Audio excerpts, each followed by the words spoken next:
नमस्कार. जय जिजाऊ, जय शिवराय, जय भीम. नमस्कार मित्रांनो.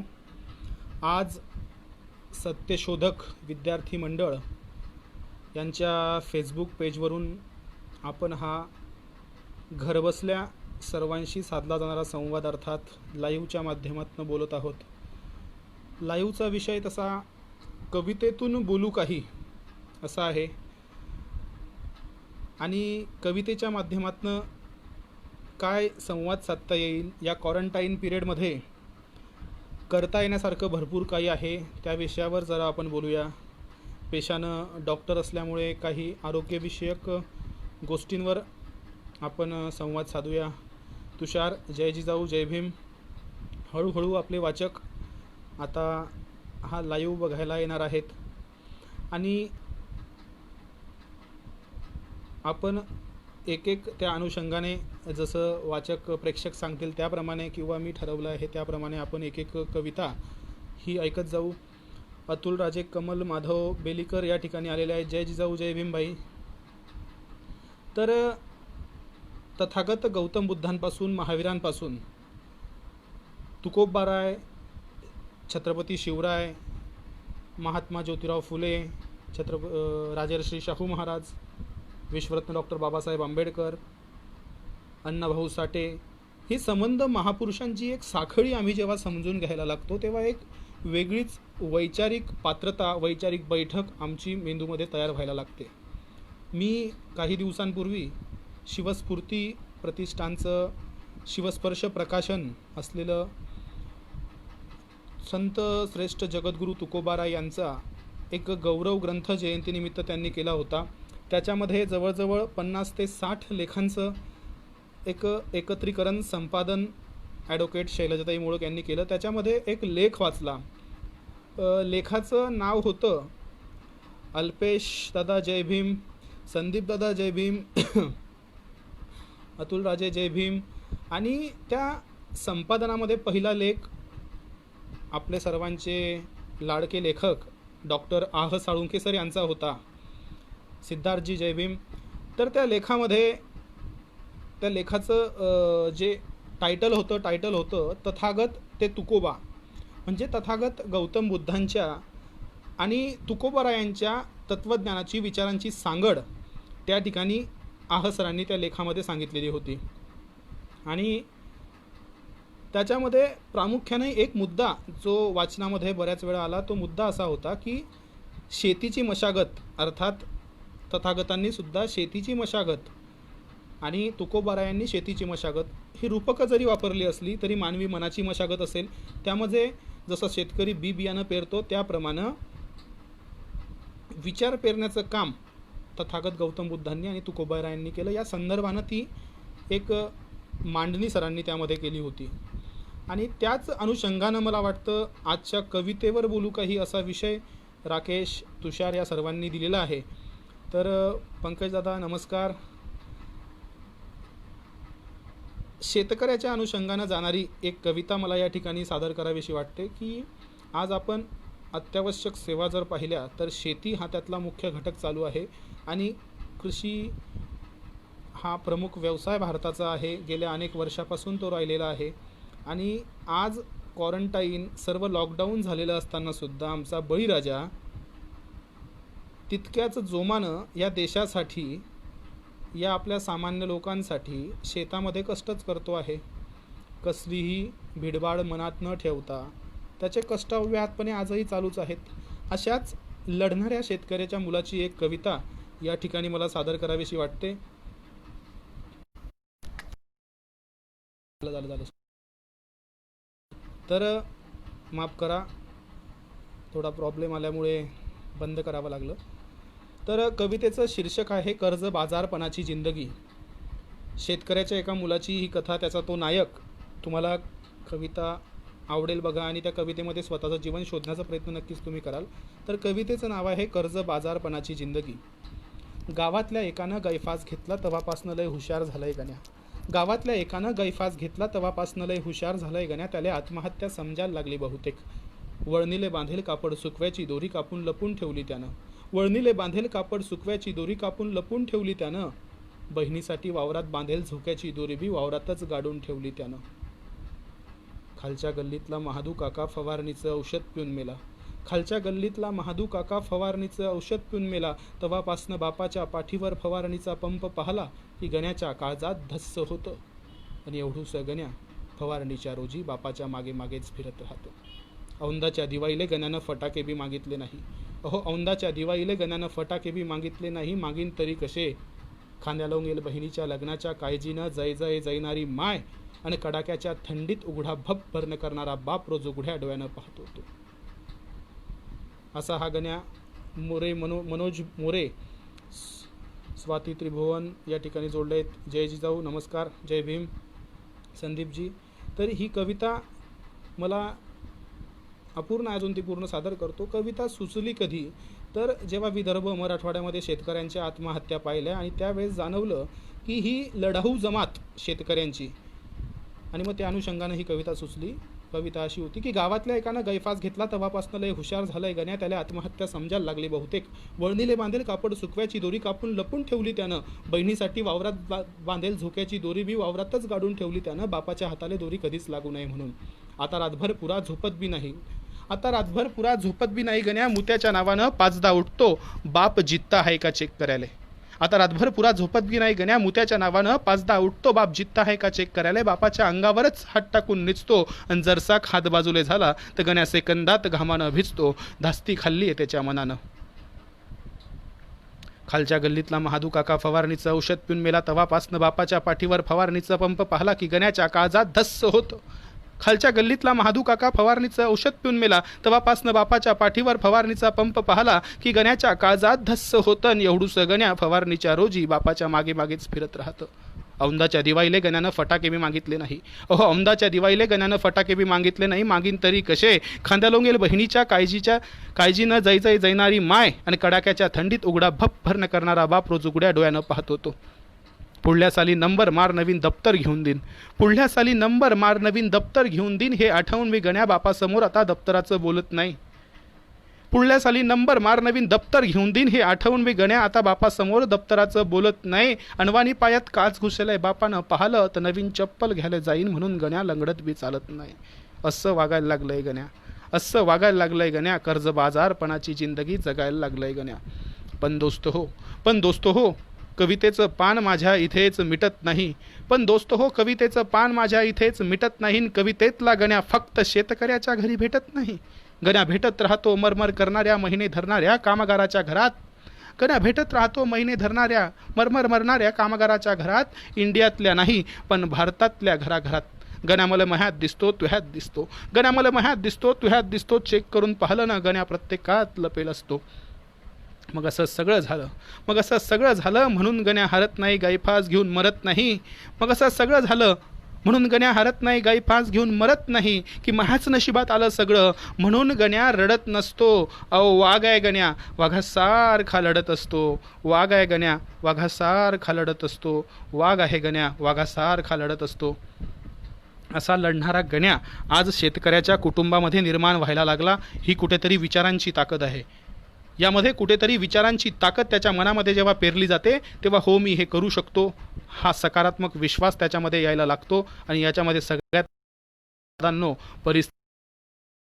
अपूर्व राजपूत जो आमचा कविमित्र फार सुंदर लिहितो. इंस्टाग्रामवर सध्या त्याने छान एक लाईव्हची सिरीज सुरू केली आहे. तो ठिकाणी या ठिकाणी जॉईन झाला आहे. नमस्कार अपूर्व. अमरजी पाटील, जय जिजाऊ दादा, थँक्यू. महेशजी फत्तेपुरे, जय जिजाऊ दादा, ते देखील या ठिकाणी जॉईन झालेले आहेत.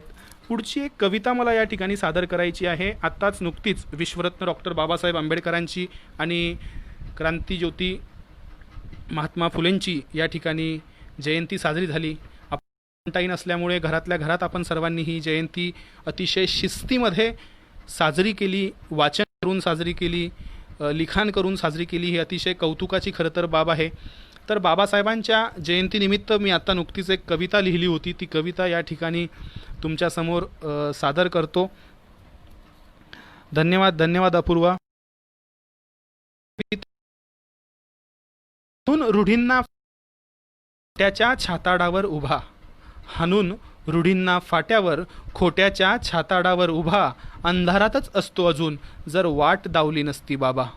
हाणून रूढींना फाट्यावर खोट्याच्या छाताडावर उभा अंधारातच असतो अजून जर वाट दावली नसतीस बाबा. बाबा नसता तू तर आम्हीही नसलो असतो. बाबा नसता तू तर आम्हीही नसलो असतो. त्यांनी केलाच असता चिखल आम्ही खोल खोल फसलो असतो. नावापुरताच बाबा नाहीस तू. नावापुरताच बाबा नाहीस तू अंधारात वाट दावणारा. नावापुरताच बाबा नाही धावणारा. विचार पेरून गेलास आमच्या डोक्यात बुद्धीनं मैलोनमैल धावणारा.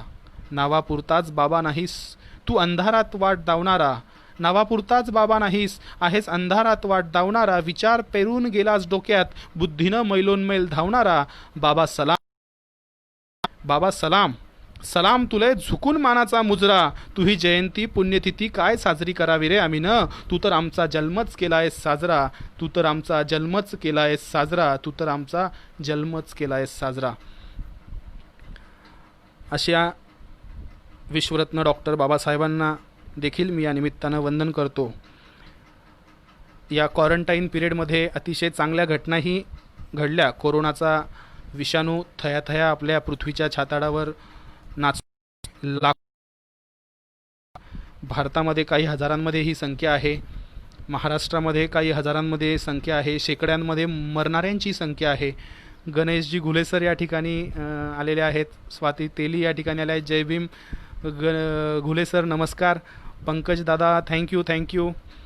अरविंदजी नमस्कार. तर या ठिकाणी अशा घटना घडत असताना काही चांगल्याही घटना घडत आहेत.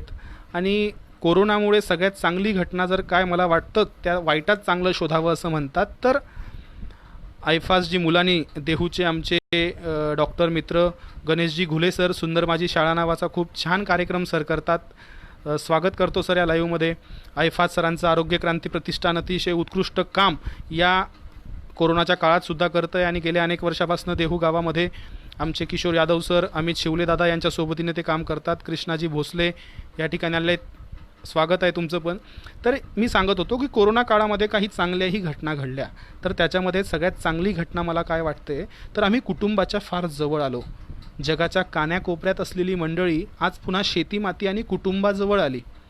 म्हणजे एव्हाना आम्हाला वेळ नाही, शेड्यूल व्यस्त आहे, यायला वेळच नाही असं सांगणारे अनेक जण आज आमचे गाव खेड्यामध्ये आले, कुटुंबामध्ये आले. कित्येक दिवसांपासनं होत नसलेला आमचा कुटुंबाशी संवाद व्हायला लागला. त्यातून काही नवीन कल्पना या ठिकाणी जन्माला येतील. कोरोना चांगलं अनुषंगानं बरेच आपण सांगत असतो की आम्हाला घरात बसायला सांगितलं, आता करमत नाही आहे, बोर होतं आहे, घरात बसून काय करायचं. पण मला एक प्रश्न पडतो अशा वेळेस की ज्यांना घरच नाही ती लोक यावेळेस काय करत असतील. आमच्याकडे धान्य आहे, आम्ही घरात बसून जेवतो आहोत, राहतो आहोत, गप्पा करतो. पण ज्यांना घरच नाही अशा अनेक जाती जमाती, अशी अनेक आमची बांधव या देशामध्ये उघड्यावरती फिरताय. तुम्ही टी व्ही न्यूजमध्ये अनेक बातम्या पाहिल्या असतील. आमचे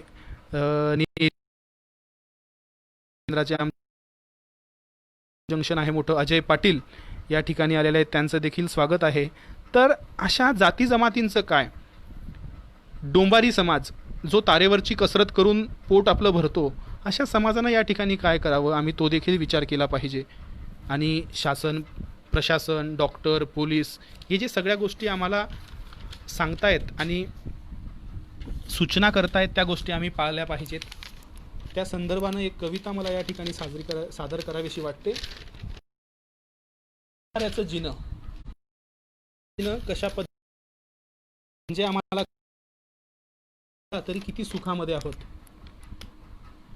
कविता अशी आहे की वर वाकळ आभाय खाली अथरून भुई जगण्या डोंबाऱ्याची अशी सुरवात होई. वर वाकळ आभाय खाली अथरून भुई जगण्या डोंबाऱ्याची अशी सुरवात होई. कुठेही पडे आम्हा डोंबाऱ्याचे पाल, कुठेही पडे आम्हा डोंबाऱ्याचे पाल, असे आजचीच आशा नाही भविष्य भूतकाळ. जन्मताच गळ्यामध्ये अडके ढोलकीचा दोर, जन्मताच डोळ्यामध्ये अडके ढोलकीचा दोर, एका तारावर चाले पहा डोंबाऱ्याचं पोर. कधी पडता आजारी, कधी पडता आजारी वाढे मनाचा हो गुंता, कशी सोडवावी सांगा आज चिंता. नाही मान पान कधी फिरतो एड्या पोरावानी, नाही मान पान कधी फिरतो एड्या पोरावानी, खेळ चालू दोरीवर काम गुलाम ढोरावानी.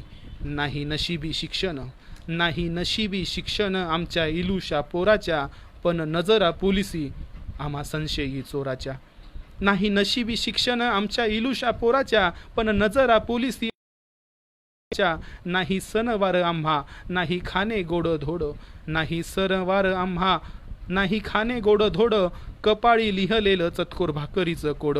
जीवावर खेळून भी काही भेटीचं असं नाही, कोणी वाकळ आभाय जगण्या डोंबाऱ्याची अशी सुरवात होई. आमचे फार्मासिस्ट मित्र राहुल माळी या ठिकाणी आलेले आहेत, त्यांचं देखील स्वागत. कृष्णा भोसले या ठिकाणी आलेले आहेत, त्यांचं देखील स्वागत. तर अशा अनेक आमचे बांधव आज उघड्यावरती फिरत आहेत आणि त्यांचा देखील आम्ही विचार केला पाहिजे. होईल शक्य तितकी मदत अन्नधान्याची असेल, पैशाची असेल, या माध्यमातून आम्ही केली पाहिजे. आणि काही मदत करू शकत नसाल तर घरात बसून एक देशसेवा करण्याची सर्वोत्तम चांगली संधी आमच्याकडे या ठिकाणी चालून आलेली आहे. ती संधी तरी आम्ही पूर्णपणे वापरली पाहिजे आणि देशाची सेवा केली पाहिजे. विकासजी मोरे आलेले आहेत. तर ह्या अशा अनुषंगानं काही प्रेमकविताही मी या ठिकाणी सादर करणार आहे. त्यातल्या काही चारोळ्या सुरुवातीला घेतो की मी नेहमी ओळख करून देत असताना ही चारोळी सांगत असतो की अलग माझ्या जीवनाचा असाही एक फॅक्टर आहे, अलग माझ्या जीवनाचा असाही एक फॅक्टर आहे, जिंदगीचा रसिक कवी मी पण पेशानं डॉक्टर आहे. एक छोटीशी 4-8 ओळीची प्रेमकविता तुमच्यासमोर सादर करतो. बऱ्याच जणांना ते रिलेट होऊ शकतं. लक्ष देऊन ऐका की मी तिच्यावर प्रेम केलं, मी तिच्यावर प्रेम केलं यात चुकलं तरी काय, मी तिच्यावर प्रेम केलं यात चुकलं तरी काय, आणि तिचा शेवटचा रिप्लाय आला वऱ्हाड आलं चल बाय, तिचा शेवटचा रिप्लाय आला वऱ्हाड चल बाय. मग याच्या पुढचा पार्ट आता. खूप वर्षांनी फोन झाला, खूप झाल्या गप्पा, खूप वर्षांनी फोन झाला, खूप झाल्या गप्पा, आणि ती म्हणाली जाता जाता ठेवते फोन आमचे हे येतीन आता, ठेवते फोन आमचे हे येतीन आता. तर असेच बरेच प्रसंग देखील या काळात आमच्या समोर. आणि क्वारंटाईनमध्ये तर प्रेमवीरांची थोडी, कारण की भेटणं मुश्किल या काळामध्ये झालेलं असणार आहे. कारण भेटायला गेले की बाहेर पोलीस दादा आमचे त्यांची काठी नावाचं शस्त्र घेऊन हजर आहेत आणि अतिशय व्यवस्थितपणे ते आपलं कर्तव्य चोख बजावत आहे. आपण देखील या ठिकाणी कर्तव्य चोख बजावलं पाहिजे. तर अजून एक या ठिकाणी प्रेम कविता तुमच्यासमोर सादर करतो. कविता अशी आहे, शाळेतल्या प्रेमाची आहे. शाळेतील मित्र देखील नमस्कार महेश दादा, थँक्यू.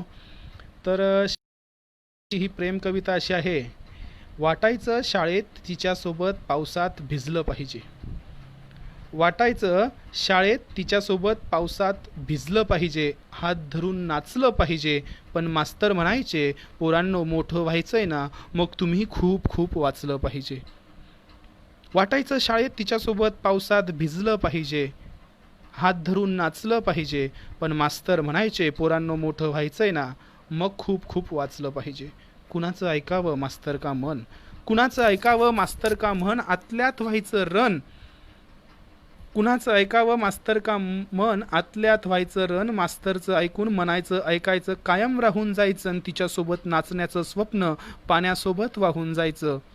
आता तिचं लग्न झालं, आता तिचं लग्न झालं, पावसात तीही भिजत असेल, आता तिचं लग्न झालं, पावसात तीही भिजत असेल, नवऱ्यासोबत नाचत असेल, माझ्या कविता वाचत असेल आणि म्हणत असेल मनामध्ये कधी नाचायचं कधी वाचायचं, कळायला हवं होतं खरं प्रेम होतं बिचाऱ्याचं, मिळायला हवं होतं खरं प्रेम होतं बिचाऱ्याचं, मिळायला हवं होतं. तर असं देखील जास्तीत जास्त लोकांच्या आयुष्यात प्रसंग येतात. खरं प्रेम शाळेतलं कॉलेजातलं भेटत नाही. त्या मित्रांसाठी ही कविता मी लिहिली होती. पवनजी म्हस्के या ठिकाणी आपल्यासोबत जॉईन झालेत. नमस्कार पवनदादा. तर अशा सगळ्या या कविता आहेत. वेगवेगळ्या भावार्थानं येणाऱ्या या कविता आहेत. माझा एक मित्र आहे, मी माझ्या आवडत्या मित्रानं वाचून दाखवणार आहे. विठ्ठल खरात माध्यमात वर आमच्या या सगळ्या कविताही आहेत. आमच्या झिवा स्टुडिओच्या यूट्यूब चॅनलला देखील तुम्ही या कविता ऐकू शकतात. तर मेघलची एक मासिक पाळीची त्याने 4-5 दिवसांपूर्वी एक कविता लिहिली. 4 ओळी आहेत, त्या मला या ठिकाणी तुम्हाला ऐकवायला आवडतील. की मेघलने असं लिहिलेलं आहे,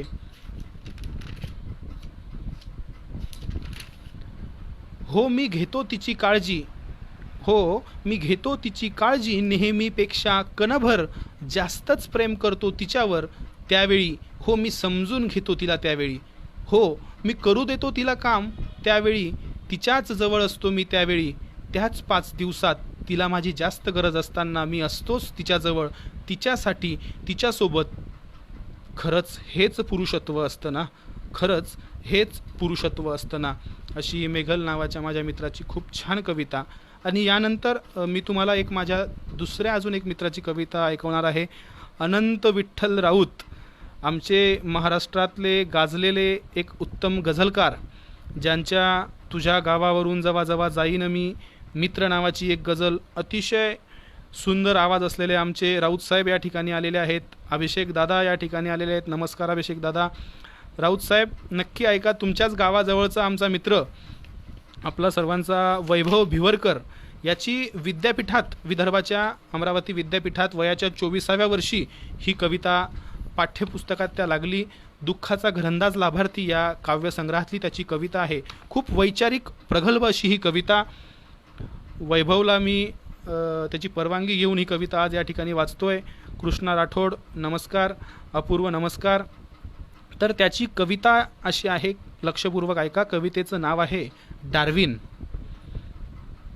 बरं झालं यार डार्विन तू भारतात जन्म घेतला नाहीस, बरं झालं यार डार्विन तू भारतात जन्म घेतला नाहीस, नाहीतर तुझ्यातील शास्त्रज्ञ तेव्हाच मारला असता आमच्या माकडांनी.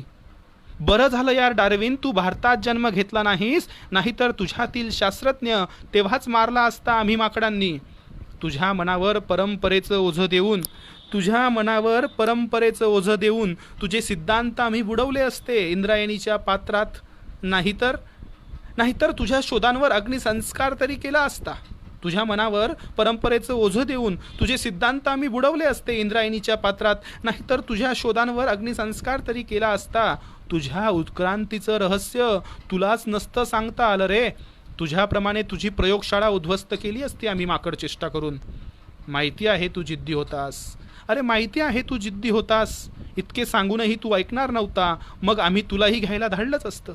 माहिती आहे तू जिद्दी होतास, इतकं सांगूनही ऐकणारा नव्हता, मग आम्ही तुलाही घ्यायला धाडलंच असतं. पुष्पक विमान केली असती तरतूद सदेह वैकुंठाची, आणि अडगळीत फेकले असते तुझे ओरिजिन ऑफ स्पेसिस, आणि अडगळीत फेकले असते तुझे ओरिजिन ऑफ स्पेसिस लाल कापडात गुंडाळून, कारण इथेही जिवंत होते, कारण इथेही जिवंत होते आणि आहेतच तुझ्या सिद्धांताला खोटं ठरवणारे विल्बर फोर्स बिशप. बरं झालं यार डार्विन तू भारतात जन्माला नाही आलास, बरं झालं यार डार्विन बरं झालं. तर ही वैभव भिवरकर यांची आवडलेली रचना मी तुमच्यासाठी सादर केली. विद्याधरजी कोंडे या ठिकाणी आलेले आहेत. वाचायचं कधी आणि नाचायचं कळायला हवं होतं डॉक्टर. नक्कीच नक्कीच विद्याधर भाई आमचे एक शास्त्रज्ञ आणि विविध शोध लावणारे आमचे बंधू बारामतीचे विद्याधरजी कोंडे. अपूर्व म्हणतायत मी इथेच आहे, आजोबा पण बघताय. नमस्कार आजोबांना देखील नमस्कार. अल्पेशजी म्हणतायत की स्वप्नील दादा दंगल कविता सादर कराल असे बरेच लोक बोलू लागत आहेत. नाही दंगल कविता होणारच आहे.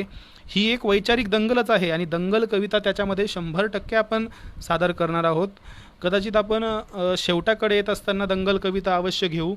त्याच्या आधी मित्रांच्या 2-3 कविता पुन्हा आपण माझ्या आणि मग दंगलने आपण शेवट करूया. आनंददादांचा रिप्लाय आलेला आहे. थँक्यू आनंददादा. अजून माझा एक मित्र आहे सोलापूरचा, मंगळवेढा तालुक्यातला एक ताकदीचं लिखाण करणारा माझा मित्र नितीन जाधव त्याचं नाव. बाई माणूस ही त्याची अतिशय गाजलेली रचना. तो छान या अनुषंगानं वादी लेखन करत असताना लिहितो, समतेची गोधडी शिवायला लावणारा आमचा हा कविमित्र नितीन जाधव, अतिशय गोड मनाचा माणूस. तर त्याचीही एक कविता मी या ठिकाणी सादर करतो आहे. त्याच्या नितीनच्या कवितेचं नाव आहे की आईचा जन्म. रखरखत्या उन्हात काळ्या रानात, रखरखत्या उन्हात काळ्या रानात चक्कर येऊन पडलेल्या आईला बाया घरी आणतात. रखरखत्या उन्हात काळ्या रानात चक्कर येऊन पडलेल्या बाईला बाया घरी आणतात. पोराच्या हवाली करून निघून जातात. सरकारी दवाखान्याच्या गोळीवर सुरू होतो तिचा उपचार. सरकारी दवाखान्याच्या गोळीवर सुरू होतो तिचा उपचार. तसं नेहमीच दुखत असतं तिचं डोकं, पाय अथवा गुडघा. तसं नेहमीच दुखत असतं तिचं डोकं, पाय अथवा गुडघा. प्रत्येक वेळी ती सांगतेच असं नाही. सताड डोळं उघडं ठेवून पोरगं दाबतं तिचं डोकं. कूस बदलताना ती कणते शक्य तितक्या कमी आवाजात. कूस बदलताना ती कणते शक्य तितक्या कमी आवाजात. तरी आवाज जातोच कुठल्या तरी कोपऱ्यात. गुडघ्यात पाय घालून ती धुसफुसत राहते तासनतास. गुडघ्यात पाय घालून ती धुसफुसत राहते तासनतास. हल्ली तिनं जेवण केल्याशिवाय तो घासाला धक्का सुद्धा लावत नाही. तिच्या गोळ्या औषधं याकडे लक्ष असतं त्याचं मिनिटाला. तो तिला समजायला लागलाय, तो तिची काळजी करायला लागलाय. त्या सारवलेल्या भुईवर कोपऱ्यात एका आई शेजारी काळजाच्या गर्भाशयातून दुसऱ्या आईचा जन्म होतोय.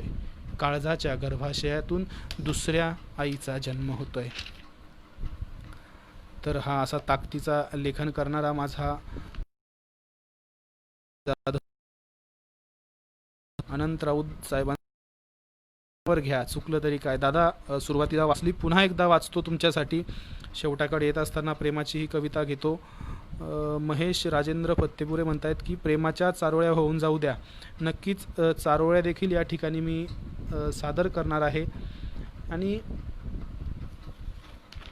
मला या निमित्तानं तुम्हाला एक आव्हान देखील करायचं आहे की आज राज्य शासन, प्रशासन, डॉक्टर, नर्स, आरोग्य कर्मचारी आपला जीव धोक्यात घालून, पोलीस बांधव ही सर्व खूप छान काम करत आहेत. आणि अशा वेळी आमचं देखील कर्तव्य आहे की या सगळ्या सूचना आम्ही पाळायच्या आहेत. घरी बसून जास्तीत जास्त वाचन असेल, कुटुंबाशी संवाद असेल, वर्क फ्रॉम होम काहीतरी दिलं असेल तर ते देखील आम्ही करायचं आहे. जास्तीत जास्त वेळ आमचा स्क्रीन अर्थात TV, मोबाईलवर जात असेल तर आमच्या डोळ्यांसाठी ही धोक्याची सूचना आहे. अर्थात आता लगेच तुम्ही स्क्रीन सोडायची नाही आहे. आता हा कार्यक्रम तुम्ही बघू शकताय, पण कुठेतरी हा एकांतवास जो आम्हाला मिळालेला आहे तो एकांतवास आपण आपल्या वैयक्तिक व्यक्तिमत्व विकासासाठी, येणाऱ्या भविष्यातील नियोजनासाठी वापरायचं आहे. जास्तीत जास्त कसं प्लॅनिंग आपण आपल्या आयुष्याचं या काळात करू हे देखील तितकंच महत्त्वाचं आहे. म्हणजे नेहमी आपण ओरड करायचो की आम्हाला वेळ नाही, व्यायामाला वेळ नाही, वाचनाला वेळ नाही, फोन करायला वेळ नाही. तर जास्तीत जास्त वेळ या ठिकाणी तुम्ही या सर्व गोष्टींना देऊ शकता.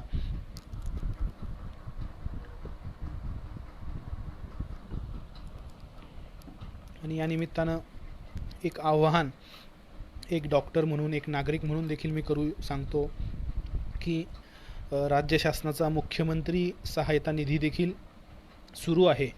आम्ही आज आमच्या शासनाच्या ज्यांना शक्य आहे त्यांनी नक्कीच फुल ना फुलाची पाकळी अगदी 10 रुपये, 50 रुपये, 100 रुपये जरी या माध्यमातून मदत केली तरी ती मदत आपल्या गरजू बांधवांपर्यंत पोहोचू शकते.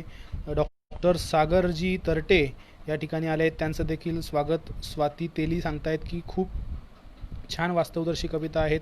नक्कीच अपूर्व म्हणतोय दादा, तुम्ही दोघी जबाबदाऱ्या पार पाडतायत, कवी आणि डॉक्टर, तुम्हाला सलाम. नक्कीच थँक्यू अपूर्व. कृष्णा भोसले म्हणतात की काही चारोळ्या घ्या. चारोळ्या देखील मी घेणार आहे. चारोळीच असलेली ही एक प्रेम कविता आहे. जातीच्या अनुषंगानं भाष्य करणारी ही कविता तुम्हाला नक्की आवडेल. बघा की कवितेचं नाव आहे जात. आज असं म्हणतात की जात नाही ती जात. आणि आपण टी व्ही पेपरमध्ये नेहमी वाचत असतो की याच्यामुळे किती भांडणं होतात, किती काय काय गोष्टी समाजामध्ये घडतात. आणि प्रेमवीरांसाठी तर नेहमीच मध्ये अडथळा बनून येणारी ही जात. तर त्या अनुषंगानं जाणारी ही एक 8 ओळींची कविता आहे. दाना दाना होऊन रुजू कणूस होऊ म्हणाली, दाना दाना होऊन रुजू कणूस होऊ म्हणाली, जातपात देऊ सोडून माणूस होऊ म्हणाली. पेरलेल्या दाण्याला पावसानं दिला दगा, पेरलेल्या दाण्याला पावसानं दिला दगा, जातीच्या अभिमानानं तोडला प्रेमाचा धागा. कित्येक दाण्यांच्या नशिबी, कित्येक दाण्यांच्या नशिबी, का मातीखालीच सडणं यावं, कित्येक दाण्यांच्या नशिबी का मातीखालीच सडणं यावं, अन खऱ्या प्रेमाच्या वाट्याला नेहमीच मुक रडणं यावं, नेहमीच मुक रडणं यावं, नेहमीच मुक रडणं यावं. अशी ही कविता. बऱ्याच जणांना याचा अनुभव देखील माझ्या मित्रमंडळींना आलेला असेल. बरेच जण कविता ऐकल्यावर लव रिॲक्ट करतायत. बऱ्याच जणांना कोरिलेट झालेली दिसते की बऱ्याच वेळा घरच्यांना मान्य नसताना हे कित्येक वर्षापासून असलेलं प्रेम त्यांना सोडून द्यावं लागलं, तिथून मूव्ह ऑन व्हावं लागतं. ही खरं तर एक वेदनादायी भावना असते. पण जात नावाचा फॅक्टर जोपर्यंत भारतातून या जगातून जात नाही, धर्मासारखी अफूची गोळी जोपर्यंत या देशातनं जात नाही, तोपर्यंत हे संपणार नाही असं मला वाटतं. प्रवीणजी या ठिकाणी म्हणतायत की डॉक्टर साहेब ती तुम्ही मध्यंतरी गाजलेली दंगल, नक्की नक्की दंगलचं एक कडवं नाही, पूर्ण कविता आपल्याला या ठिकाणी घ्यायची आहे. आणि नक्कीच अजून तुम्ही पूर्ण लाईव्ह ऐका. दंगल कविता 100% होणार आहे. दंगल ही एक वैचारिक कविता. चल दंगल समजून घेऊ, दंगली कशा भारतामध्ये घडतात, घडवल्या जातात, पोषक वातावरण कसं आपल्या फायद्यासाठी निर्माण केलं जातं, त्यामध्ये कशी लोक अडकतात, या अनुषंगानं भाष्य करणारी ती कविता होती. बऱ्याच ठिकाणी ती कविता व्हायरल झाली. अनेक लोकांनी ती शेअर केली. बऱ्याच यूट्यूब चॅनल्सवरती आहे. आमच्या झिवाच्या यूट्यूब चॅनलवर नक्की तुम्ही ती बघू शकता.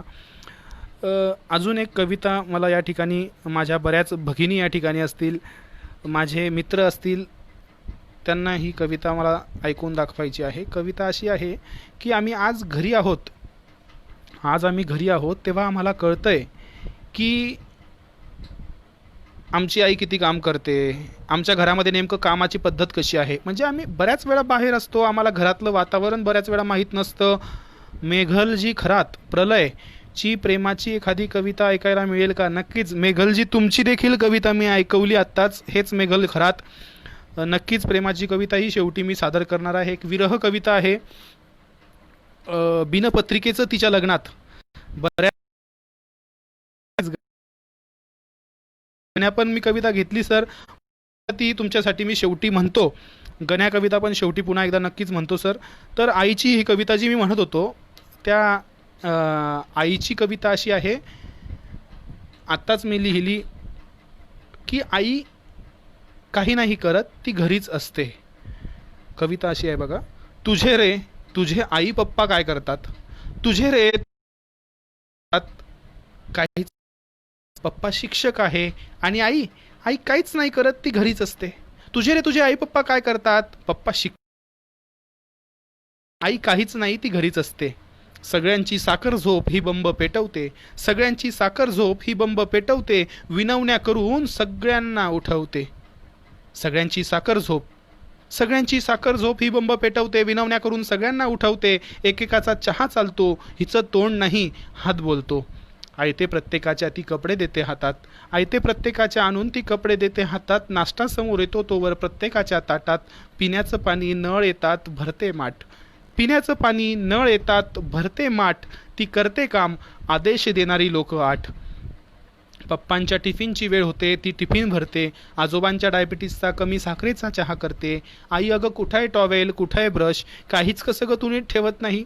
आई कुठाय टॉवेल कुठाय ब्रश, काहीच कसं ग तू नीट ठेवत नाही. तुला माहिती आहे ना माझा बॉईल अंडा लवकर करून दे, मी दुपारी जेवत नाही. हे कर ते कर ते कर, हे कर ते कर ते कर. माणूस नाही ती यंत्रच जणू भासते. अहो आई का, आई काहीच नाही करत, ती घरीच असते. आई का, आई काहीच नाही करत, ती घरीच असते. मग आजीचा तोवर ऑर्डर येते खाण्याची, तोवर आजीची ऑर्डर येते खाण्याची. वेळ होऊन जाते ढिगभर कपडे धुण्याची, तोवर आजीची ऑर्डर येते खाण्याची. वेळ होऊन जाते ढिगभर कपडे धुण्याची. पदर खोचला जातो कपडे ओतले जातात, पदर खोचला जातो कपडे ओतले जातात. मनासारखेच तिच्या स्वच्छ स्वच्छ धुतले जातात. मग धुतलेल्या कपड्यांना दोरी अंगावर घेते, मग धुतलेल्या कपड्यांना दोरी अंगावर घेते. राबणाऱ्या आईची तिलाही कीव येते.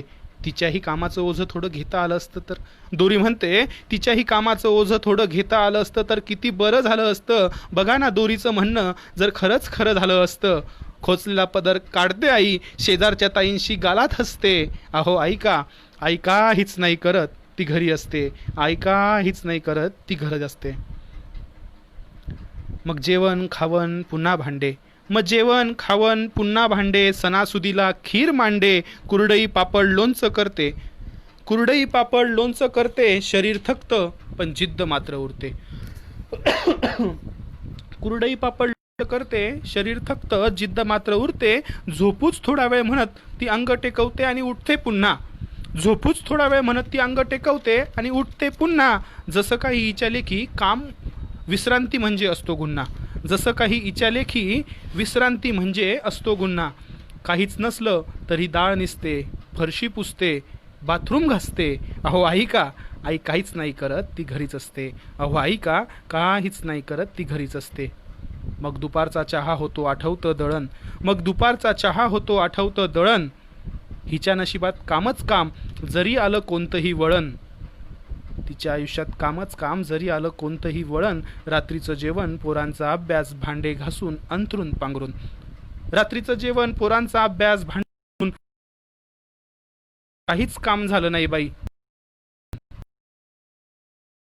आई, पण थकलीस का ग आई, असं विचारायला देखील आमच्याकडे वेळ नसतो. पण थकलीस का ग आई, असं विचारायला देखील आमच्याकडे वेळ नसतो. इतकं आम्ही तिला गृहीत धरत असतो, इतकं आम्ही तिला गृहीत धरत असतो. एकदा जा आणि म्हणा आईला, दमलीस का ग आई, एकदा जावा आणि म्हणा आईला, दमलीस का ग आई. हसणार गालात नाही रे बाळा, आणि ती हसणार गालात गोड गालात हसते. आई का, आई काहीच नाही करत, ती घरीच असते. अहो आई का, आई काहीच नाही करत, ती घरीच असते. अहो आई का, आई काहीच नाही करत, ती घरी असते. अशी ही आई देखील या क्वारंटाईन पिरियडमध्ये बऱ्याच जणांना शिकायला मिळाली, बघायला मिळाली असणारे नवीन अनुभव आईचा या काळात तुम्हाला घेता आला असणार आहे. नक्कीच सर्वांचा आदर आम्ही एकमेकांचा या ठिकाणी केला पाहिजे. या ठिकाणी आमचे पप्पा विलास अमृत चौधरी देखील लाईव्ह आलेले आहेत. अपूर्व म्हणतायत की सगळ्यांची कविता खूप वास्तववादी आहेत. थँक्यू अपूर्व. स्वातीताई म्हणतात अगदी खरं आहे, कोरोनामुळे आई काय करते याचं उत्तर मिळालं. नक्कीच आम्ही बऱ्याच आमच्या नातेसंबंधांना गृहीत धरतो. जवळचे मित्र असतील, जवळचे नातेवाईक असतील, आजी आजोबा असतील, अशा बऱ्याच लोकांना आम्ही गृहीत धरतो की हे आपलेच आहेत, म्हणून त्यांना कधी थँक्यू म्हणत नाही. आठवा की आम्ही आमच्या आजोबाच्या कुशीत शेवटचं कधी शिरलो आहे का, आजीच्या कुशीत कधी लहानपणी बसायचो तसं जाऊन बसलो आहे का. तर या गोष्टी आता आम्ही मोठं झालो म्हणून काहीतरी वेगळं झालेलं असतं असं नाही. या गोष्टी देखील आम्ही या क्वारंटाईन पिरियडमध्ये करू शकतो. नव्यानं नाते समजून या ठिकाणी घेऊ शकतो. ऑब्झर्वेशन जर असेल तर नक्कीच आम्ही त्या गोष्टी करू शकतो. ऑब्झर्वेशनवरनं एक गोष्ट आठवली की मुंगीवरती मी एक कविता लिहिली होती, ती देखील तुमच्यासमोर सादर करतो. दीपकजी सोळंके या ठिकाणी आलेले आहेत, त्यांचं देखील स्वागत. आनंददादा, आई कविता छान झाली सांगतायत. आनंददादा थँक्यू. तुमच्याही कविता आम्हाला मनापासून खूप आवडतात. तुमचे अभंग नव्याने रचलेले तर आम्ही रोज कॅरवनवर टाकून ऐकत असतो. आमचे सर आदरणीय खेडकर सर या ठिकाणी डॉक्टर खेडकर सर आले आहेत, त्यांचं देखील या ठिकाणी मी स्वागत करतो. कृष्णाजी भोसले थँक्यू. आणि मी सांगत होतो की मुंगी नावाची कविता मी पहिल्यांदाच कुठेतरी ती सादर करत असेल की राकेश जी आयरे म्हणतायत डॉक्टर सत्यशोधक विद्यार्थी संघटनेचे फेसबुक पेजवर आपले हार्दिक स्वागत. नक्कीच थँक्यू राकेशजी. मुंगी नावाची कविता आहे, छोटीशी कविता आहे. ऑब्झर्वेशन या काळामध्ये जर ठेवलं तर आम्हाला काय काय दिसू शकतं की खूप काही शिकलो मी जीवनाच्या या वाटेवरती इवल्याशा त्या मुंगीकडून. खूप काही शिकलो मी जीवनाच्या या वाटेवरती इवल्याशा त्या मुंगीकडून. मुंगीची मी शिस्त पाहिली सदैव माझ्या स्मरणात राहिली. हाती घेतले काम कधी अपूर्ण सोडत नाही. संकट पाहून कधीच मुंगी रांग आपली तोडत नाही. कड्यावर चढताना ती 100दा पडते. म्हणून का सांगा ती चढणं सोडते. हाती घेतले काम कधीच अपूर्ण ती सोडत नाही. संकट पाहून कधीच मुंगी रांग आपली तोडत नाही. कड्यावर चढताना ती 100दा पडते. म्हणून का सांगा ती चढणं सोडते. शेवटी विजय तिचाच होतो हरत नाही पडून. शेवटी विजय तिचाच होतो हरत नाही पडून. खूप काही शिकलो मी जीवनाच्या या वाटेवरती इवल्याशा त्या मुंगीकडून. खूप काही शिकलो मी जीवनाच्या या वाटेवरती इवल्याशा त्या मुंगीकडून.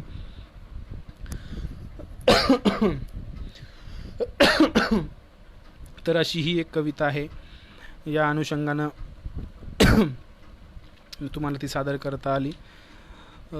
चारोळी या ठिकाणी मला एक सादर करायची आहे. झाडाच्या वृक्षतोडीच्या संदर्भानं ही एक चारोळी आहे. बघा तुम्हाला आवडते का नक्कीच तसा रिप्लाय प्रतिक्रियाही द्या. चारोळी अशी आहे की कापताना बुंधा झाडाचा तो घामाघूम झाला. कापताना बुंदा झाडाचा तो घामाघूम झाला. ये जरा बस सावलीत झाडातून आवाज आला. ये जरा बस सावलीत झाडातून आवाज आला. तर वृक्षतोड आज आता उन्हाळा सुरू झालेला आहे. आम्हाला ज्या उन्हाच्या झळा जाणवत आहेत त्याचं कारण मग या क्वारंटाईन पिरियडमध्ये आम्ही घरी असू तर जवळ उगलेली झाडं आम्ही नित्यनेमानं त्यांना पाणी घालू शकतो.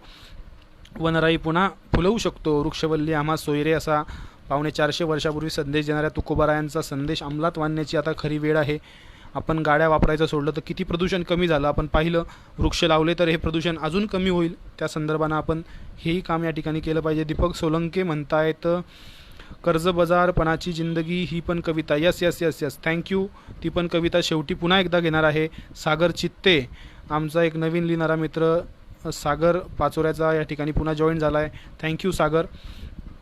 तर या ठिकाणी आता पुढची कविता मी जी सादर करणार आहे ती कविता माझ्या पेशाशी संबंधित आहे. डॉक्टर. मी डोळ्यांचा डॉक्टर होतो आहे आणि खूप 4-5 वर्षांपूर्वी ही कविता लिहिली होती सोनोग्राफी नावाची. की सोनोग्राफी मशीन जेव्हा माय बनते. सोनोग्राफी मशीन जेव्हा माय बनते. कहाणी माझ्या जन्माची सांगायची आहे तुम्हाला. कहाणी माझ्या जन्माची सांगायची आहे तुम्हाला. त्याआधी सोनोग्राफी मशीनला धन्यवाद द्यायची आहे मला. आई माझी गरोदर झाली. आनंदी आनंद झाला. खरं सांगू सगळ्यात जास्त माझ्या बापाला. वाटली किलोभर साखर त्यानं वाटले किलोभर पेढे. वाटली किलोभर साखर त्यानं वाटले किलोभर पेढे. सगळ्यांच्याच मनात पडले आनंदाचे सडे. पण मध्येच कशी काय माझ्या आजीला फुटली अक्कल. करू म्हणे लिंग चाचणी लढवली तिने शक्कल. बापानेही मग माझ्या तिचा शब्द नाही मोडला. अन गर्भासकट मायचा जीव तपाशाले धाडला. पण त्या दिवशी चुकली मशीन काय माहीत कसे काय. का जन्मासाठी माझ्या ती बनली होती माझी माय. मुलीऐवजी मुलाचा गर्भ तिने दाखवला. अन गडू सुंदर जीवनाचा माझ्या हाती टेकवला. मुलीऐवजी मुलाचा गर्भ तिने दाखवला अन गडू सुंदर जीवनाचा माझ्या हाती टेकवला. असा माझ्या जन्माचा मार्ग झाला खुला. म्हणून सोनोग्राफी मशीनला धन्यवाद द्यायची आहे मला. आजही यंत्र दिसलं की माय जोडते दोन्ही हात. सजीवानं सोडल्यावर या निर्जीव यंत्रानं दिली म्हणे साथ. आज यंत्र वागतात माणुसकीनं माणूस का वागत नाही. गर्भात पोरी मारताना आतला बाप कसा जागत नाही. माणूस म्हणून घेणाऱ्यांनो तुमच्या मेंदूला एकदा माणसासारखं वागू द्या. गर्भात कळी खुडण्याआधी एकदा आतला बाप जगू द्या. मग बघा लेक हो मग बघा लेक हो गर्भात पोर कधीच मरणार नाही. मग बघा लेक हो गर्भात पोर कधीच मरणार नाही. आणि सख्खा सजीव जातिवंत बाप कधीच गर्भपात करणार नाही. कधीच गर्भपात करणार नाही. कधीच गर्भपात करणार नाही. गेल्या काही काळामध्ये स्त्रीभ्रूण हत्येचं हे आलेलं सत्र आम्हाला आई, आजी, आत्या, मामा, मामी, मावशी या सगळ्या भूमिका हव्या असतात, पण आम्हाला पोटी जन्माला येणारी लेक नको असते. त्या अर्थानं जाणारी ही कविता होती. याच अनुषंगानं अजून 4 ओळी आहेत. गुलकंद त्या कवितेचं नाव आहे की गुलकंद पाहिला आणि पडला प्रश्न मनाला. गुलकंद पाहिला आणि पडला प्रश्न मनाला. कसा करत असतील लोक गुलकंद, कसा करत असतील लोक गुलकंद. गोड गुलाबी पाकळ्यांना ठेचताना हेलावत नसेल का त्यांचं मन. गोड गुलाबी पाकळ्यांना ठेचताना हेलावत नसेल का त्यांचं मन. तोच दुसरं मन म्हणालं, अरे रोज गर्भात कित्येक खुळताय खोड्या. अरे गर्भात रोज कित्येक खुडताय कळ्या. त्यांना काय घेणं पाकळ्यांचं नि पानांचं. त्यांना काय घेणं पाकळ्यांचं नि पानांचं. म्हणजे आज माणूस इतका निस्वार्थी होत चाललेला आहे. आमचे मित्र प्रज्ञेशजी मोळक झिवा स्टुडिओचे जे आमचे डायरेक्टर आहेत त्यांचं देखील या ठिकाणी मी स्वागत करतो. सुरेशजी सानप या ठिकाणी आलेले आहेत. नमस्कार सर. तर त्या अर्थानं जाणारी ही कविता होती. आम्ही त्याचं देखील कुठेतरी भान ठेवलं पाहिजे. नुसतं निबंध, भाषण, कविता यामधून हे विचार व्यक्त न होता हे कुठेतरी आमच्या कृतीतून विचार समोर यायला पाहिजे. आणि आता शेवटाकडे येत असताना मग आपण बऱ्याच जणांनी दंगलची फरमाईश केलेली आहे. राकेश सांगतायत दंगल घ्या. नक्कीच दंगल कविता ऐकवूनच मी या लाईव्हचा शेवट करणार आहे. त्याच्या आधी आपल्या 4 ओळी ऐकवतो की मी तिच्यावर प्रेम केलं यात चुकलं तरी काय. मी तिच्यावर प्रेम केलं यात चुकलं तरी काय. आणि तिचा शेवटचा रिप्लाय आला, वऱ्हाड आलं चल बाय. वऱ्हाड आलं चल बाय. मग 10 वर्षानंतर पुन्हा फोन झाला. मग पुन्हा फोन झाला. खूप झाल्या गप्पा आणि ती म्हणाली जाता जाता. मग 10 वर्षानंतर फोन झाला. खूप झाल्या गप्पा आणि ती म्हणाली जाता जाता. ठेवते फोन आमचे हे येतीन आता. ठेवते फोन आमचे हे येतीन आता. धन्यवाद. आमचे MD आयुर्वेद करत असलेले औरंगाबादचे मित्र शेखर शेजूळ या ठिकाणी जॉईन झालेले आहेत. नमस्कार शेखर. प्रवीणजी सांगतायत दंगल घ्या. नक्कीच दंगल कविता घेत असताना मला थोडी पार्श्वभूमी सांगणं आधी महत्त्वाचं वाटतं. आपण आता लाईव्ह ही कविता ऐकवून संपवूया. की कुणीतरी येणार, घोषणा देणार, मग आम्ही पेटायचं आणि धावत सुटायचं. हे कित्येक वर्षापासून आहे. एक वैचारिक मित्र जितेंद्र, तुषार, राकेश, मनोज, सिद्धार्थ ही सर्व मित्र ह्या गोष्टी होऊ नये म्हणून सातत्यानं लिखाण करत आहेत. आणि हे लिखाण करत असताना ते कोणत्याही गोष्टीची भिडबाड न ठेवता, न घाबरता हे विचार मांडत आहेत. तर त्याच अनुषंगानं जाणारी एक कविता तुमच्यासमोर मी आधी सादर करतो आणि मग दंगल घेऊया. खेडकर सर सांगतायत दंगल घ्या. नक्कीच सर दंगलही घेतोय. की कविता अशी आहे, लेखनी फितूर होता कामा नये. आज आम्हाला दबाव आला की आम्ही लिहायला घाबरतो. कुणीतरी काही धमकी दिली की आम्ही बोलायला घाबरतो. दीपक सोळंके म्हणताय कर्जबाजारपणाची जिंदगी. दीपक ही कविता सुरुवातीलाच म्हटली, पण काही कडवे तुझ्यासाठी नक्की नंतर मी म्हणेल. तर ही कविता आहे की लेखनी फितूर होता. आज बऱ्याच पत्रकारांना देखील दमदाटी केली जाते सत्तेच्या बळावरती. तर तोच विचार मांडणारी ही कविता आहे. सांगावे येतील मिळतील नोटा, खिसा गरम नसेल तोटा. सांगावे येतील मिळतील नोटा, खिसा गरम नसेल तोटा. झुकेल मान मेंदू होईल गुलाम, मग हाजी हाजी ठोका सलाम. मग त्यांनी सांगावं तेच तुम्हाला लिहावं लागेल. मग त्यांनी सांगावं तेच तुम्हाला लिहावं लागेल. लिहून देतील तेवढंच बोलावं लागेल. झापड लावून त्यांच्या मागे चालावं लागेल. बघ बघ हे सगळं टाळता आलं तर, तिचं पोचायच्या आधीच वळता आलं तर, विचारांशी फक्त तू फारकत घेऊ नको, विचारांशी फक्त तू फारकत घेऊ नको. लेखणी आपली कधी फितूर होऊ देऊ नको, लेखणी आपली कधी फितूर होऊ देऊ नको. येऊन येऊन तुझ्याकडे येईल नजरेत एक तिरस्कार, येऊन येऊन तुझ्याकडे नजरेत येईल तिरस्कार, मिळून मिळून मिळेलही रे छोटा मोठा पुरस्कार. पण अशामुळे तुझ्यातली नैतिकता सरत जाईल, पण अशामुळे तुझ्यातली नैतिकता सरत जाईल. आतला माणूस आतल्या आत मरत जाईल. थू थू करतील लोक, तीच तुला वाचणारी. तू बाहुली होऊन ताल धरशील, दोरीवरती नाचणारी. खरं बोलणंच विसरून जाशील, खरं बोलणंच विसरून जाशील. सवय होईल खोट्याची, तू असणार आपल्या धुंदीत, तुला जाणीव नसेल रे तोट्याची. पण बघ हे सगळं टाळता आलं तर, तिथे पोचायच्या आधीच वळता आलं तर, विचारांशी फक्त फारकत घेऊ नको, लेखणी आपली कधी फितूर होऊ देऊ नको. नेनिवेलाच एक दिवस बघ चुकचुकल्यासारखं होईल, नेनिवेलाच बघ एक दिवस तुझ्या चुकचुकल्यासारखं होईल. मार्ग चुकल्याचं तुझ्या ध्यानात डोळ्यांसमोर येतील बघ मग तेव्हा फुले, शाहू, आंबेडकर, भगतसिंगही आठवेल. थोडा ताण दिल्यावर आठवणार सगळं सगळं. कशासाठी कशासाठी कशासाठी लिहायचं, कोणासाठी बोलायचं, घोषणा द्यायच्या कुणाच्या आणि पावलांवर कुणाच्या चालायचं.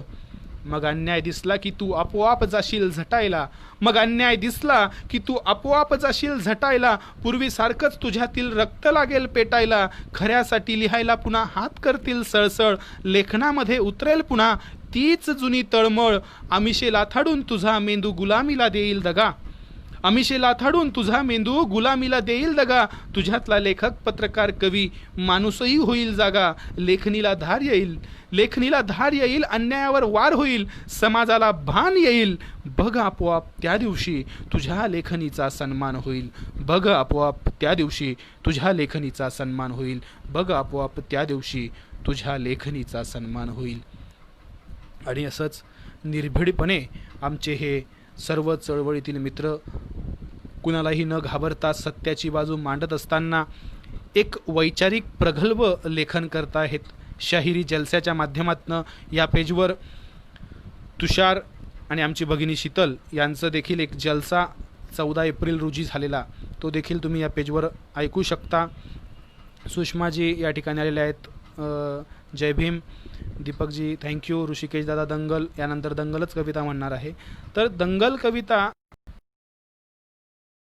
पार्श्वभूमीवर ज्यावेळेस मी लिहिली, आम्ही झिवा स्टुडिओच्या माध्यमातून ती शूट करून अपलोड देखील केली होती.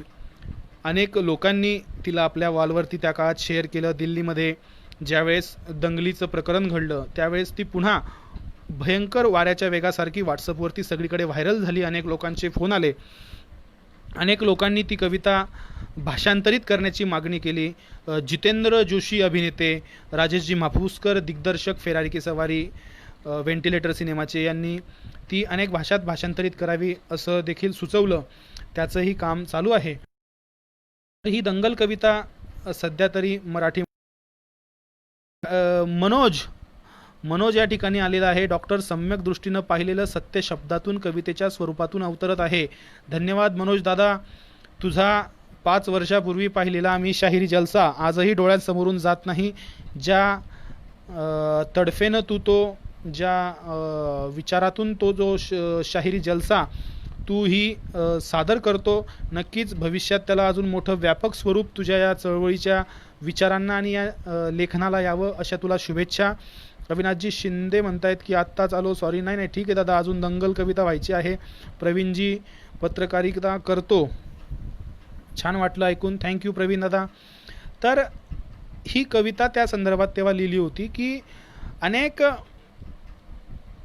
नेत्यांच्या आदेशाने असतील, ज्यांच्या प्रभावाखाली आम्ही वावरतो त्यांच्या आदेशाने असतील, आम्ही चुकीच्या गोष्टींमध्ये कसे भरडले जातो आणि त्यातून मग एक वेगळीच परिस्थिती निर्माण होते.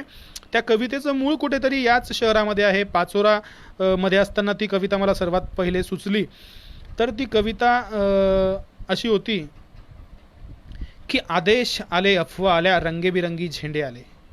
आदेश आले, अफवा आल्या, रंगेबिरंगी झेंडे आले, दगडासोबत धोंडे आले, कळपा कळपानं गेंडे आले. आदेश आले, अफवा आल्या, रंगेबिरंगी झेंडे आले, दगडासोबत धोंडे आले, कळपा कळपानं गेंडे आले. धर्मासाठी कडवे आले, वोटिंगसाठी भडवे आले. धर्मासाठी कडवे आले, वोटिंगसाठी भडवे आले. दंगल पेटली, घर पेटले. दंगल पेटली, घर पेटले. हलक्या मेंदूचे पेटून उठले. गाड्या तुटल्या, काचा फुटल्या, यात माणसांचं मरण झालं. गाड्या फुटल्या, काचा तुटल्या, यात माणसांचं मरण झालं. ब्रेकिंग न्यूजला कारण झालं. पत्रकार घटनेच्या खोलात गेले, घटनास्थळीचे जेलात गेले. त्यांना जामीन द्यायला आलं कोण? घटनास्थळीचे जेलात गेले, त्यांना जामीन द्यायला आलं कोण? झेंड्यावाले का धर्मावाले? आले माय बाप आणि भाऊ. आले माय बाप आणि भाऊ. चल दंगल समजून घेऊ, खरं खोटं तपासून पाहू. हे जे काल झालं, हे जे काल झालं, त्यात फक्त गरिबाचं हाल झालं. हे जे काल झालं, त्यात फक्त गरिबाचं हाल झालं. पोलिसांना हुडकली, त्यात मग सगळी पोरं अडकली. पोलिसांना हुडकली, त्यात मग सारी पोरं अडकली. मग दाखल केस, दाखल शिक्षा आणि कशाची परीक्षा. मग पोलीस स्टेशनात गाड्या आला. मग पोलीस स्टेशनात गाड्या आला. दंगल पेटवणारा भाड्याला. त्यांची आपापसात मिटिंग झाली, आतल्यात सेटिंग झाली. पैशानं कोंडी फुटली, पुढाऱ्यांची पोरं सुटली. पैशानं कोंडी फुटली, पुढाऱ्यांची पोरं सुटली. असं सगळं घडतं दंगलीच्या भोवताल. असं सगळं घडतं दंगलीच्या भोवताल. पेटवणाऱ्याची सुटतात, बाकी भाकरीसाठी मवताल. आता त्यांच्या ढुंगणावर रोज कच्चून दंडे पडतात. आता त्यांच्या ढुंगणावर रोज कच्चून दंडे पडतात. पेटवणाऱ्याची सुटली, बाकी सालोसाल सडतात. असं सगळ्या दंगलीमध्ये होत असतं भाऊ. चल दंगल समजून घेऊ, खरं खोटं तपासून पाहू. अरे कधी सांगा सुधारणार आमची लोक. अरे कधी सांगा सुधारणार आमची लोक. कधी येणार आमच्या धडावरती आमचं डोकं. थोडं तरी समजून घ्या, महापुरुष उमजून घ्या. अरे थोडं तरी समजून घ्या, महापुरुष उमजून घ्या. खोटं नाटं सांगून तो किडे तुम्हाला पेटवतो. खोटं नाटं सांगून तो किडे तुम्हाला पेटवतो आणि 1-2 बोटे दंगलीमध्ये पाठवतो. तुमच्या मेंदूची वाटणी करतात. अरे तुमच्या मेंदूची वाटणी करतात. शिवराय भीमराय छाटणी करतात. वाचण्यापासून दूर ठेवून नाचण्यामध्ये अडकवतात. वाचण्यापासून दूर ठेवून नाचण्यामध्ये अडकवतात. गोधराकांड, सहाणापूर आणि भीमा कोरेगावही घडवतात. पण आम्हीच साले भिकार चोट विसरून जातो भूकपोट. त्यांचं ऐकत बसतो, दंगलीत घुसतो आणि फुकटचं फसतो. आता दंगलीत पडणं आम्ही सोडलं पाहिजे. आता दंगलीत पडणं आम्ही सोडलं पाहिजे. जातीपातीला गाडलं पाहिजे. आधी पेटवणाऱ्याला जोडलं पाहिजे. शिवराय आपले, भीमराय आपले, आपण सारे भाऊ भाऊ. शिवराय आपले, भीमराय आपले, आपण सारे भाऊ भाऊ. चल भारतीय नागरिक होऊ, संविधानाचं गाणं गाऊ. अत्त दीप भवसूत्र, तथागताचं समजून घेऊ. चला दंगलीला फुल स्टॉप देऊ. चला दंगलीला फुल स्टॉप देऊ. तर अशी ही दंगल कविता. मला कुठेतरी वाटतं की कविता करून प्रश्न सुटत नसले तरी कवितेनी एक वैचारिक जागृती होते, प्रश्नांना धार येते.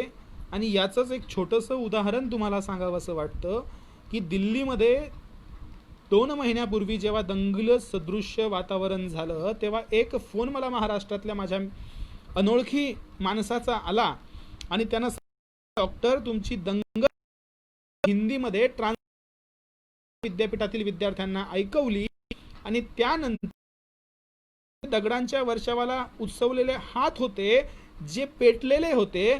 कुठेतरी आपण या सगळ्या संघर्षामध्ये प्रत्यक्ष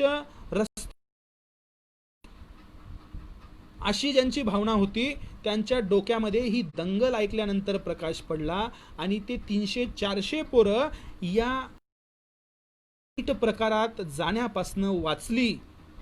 आणि मला वाटतं कुठेतरी कवितेचा विजय हा आहे. म्हणजे दंगल कविता मी ज्यावेळेस लिहिली तेव्हा हा इतकं त्याच्यातून काम होईल, ती सगळ्यांपर्यंत पोहोचेल हे मला ठाऊक नव्हतं. पण हा फोन जेव्हा मला आला आणि त्यातून जेव्हा चांगलं घडल्याची काहीतरी प्रबोधन झाल्याची ही घटना माझ्या कानावर आली, तेव्हा कुठेतरी मला माझी कविता जिंकल्यासारखं वाटलं, हा विचार जिंकल्यासारखा वाटला. आणि हेच काम नेहमीच कवितेतनं होत राहावं. माझे अनेक कवी मित्र वेगवेगळ्या शैलीतून ह्या कविता सादर करत आहे. कुणी बेंबीच्या देठापासून ओरडून ही कविता सादर करतं, कुणी गाऊन कविता सादर करतं, पण त्यातून विचार सुटता मात्र कामा नये. त्याच ताकदीनं त्याच जोमानं आम्ही या कविता लिहित राहू, या कविता समाजापर्यंत पोहोचत राहू आणि नुसत्या कविता न लिहिता त्याला कृतीशील अशी जोड देऊन नक्कीच चांगलं काम ग्राउंड लेवलला देखील उभारण्याचं आपण काम या चळवळीच्या विद्यार्थ्यांच्या संघटनांच्या एकत्रीकरणातून नक्कीच करू. त्यासाठी तुम्हाला देखील शुभेच्छा. तुम्ही सर्वांनी हा कार्यक्रम ऐकून घेतला त्याबद्दल तुमचे देखील खूप खूप आभार. सत्यशोधक विद्यार्थी संघटना ज्यांच्या घरात बसून, माझ्या घरात रेंज नसल्यामुळे मला त्यांनी ही जागा उपलब्ध करून दिली, ते आमचे कविमित्र तुषारजी सूर्यवंशी, जे या सर्व लाईव्हचं संयोजन गेल्या अनेक दिवसापासून पाहत आहेत. ज्यांच्याद्वारे मला हे आमंत्रण मिळालं ते आमचे कविमित्र राकेश, मनोज, सिद्धार्थ, जितेंद्र आणि या सर्वांचेच आभार मानतो. आणि पुन्हा एकदा विनंती करतो की कोरोनाचं हे महाभयंकर संकट आम्ही घरात बसून हरवू शकतो. आपापल्या दिलेली जबाबदारी आपण पार पाडूया, कोरोनाशी लढूया. शक्य होईल त्यांनी नक्कीच मुख्यमंत्री सहायता निधीमध्ये अर्थात राज्य शासनाला आपली मदत पाठवा. त्यातून आपल्या नक्कीच गरजू बांधवांपर्यंत ही रक्कम पोहोचवली जाईल, याची खबरदारी तुम्ही घ्या. मुख्यमंत्री सहायता निधीला मदत करा, घरात बसा, सर्व नियम पाळा, इतकी विनंती करतो आणि तुमची रजा घेतो. पुन्हा एकदा तुम्हा सर्वांना या क्वारंटाईन पिरियडमध्ये चांगलं काम करण्यासाठी खूप खूप शुभेच्छा. धन्यवाद. जय जिजाऊ, जय शिवराय, जय भीम.